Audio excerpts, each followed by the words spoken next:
chuan electric van lama tanga local te hian helai ero paki bula hian kan lo ding kho mang ti chuan helai kan lo thlen khom nuwa au rual na voi khatin kan nei le do na ni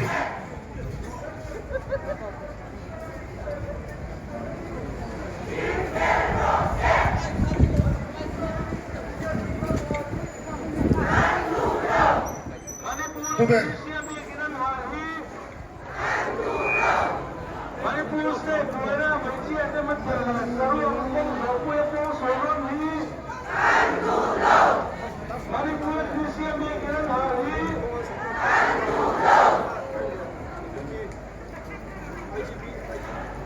Oh, LT dapat tanggal.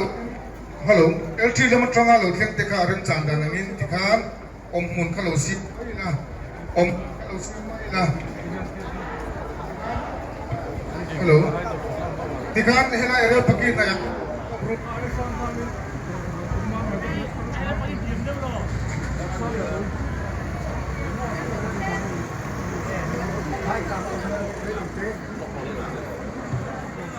Oh, tu nak ia ni long dah ben, bukan macam apa kong solo kau ke, ada pakai lo sing kafe, cek ni, elektrik ben macam apa lo kau ke, ada pakai lo.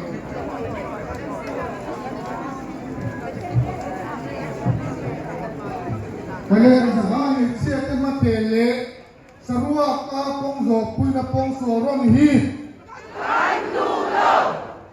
Manipur state terum thon ni. Central Sarkar hian Manipur tlang mi tele meite te buai na hi Manipura Christian pia kin ha hi buai na am hei chia te nu thele saru ka kong zo puya pong sual ron hi Manipur state ta tharum tho na hi Central Sarkar hian Manipur tlang mi tele meite te buai na hi Manipura Christian pia kin an ha hi Ola, kami cim kan isa. Odkan arem sanang kan lo chui la. Emo lo ding mai la lo kai ven pui. Council ven betel ven kan phak le ri lok do na ni.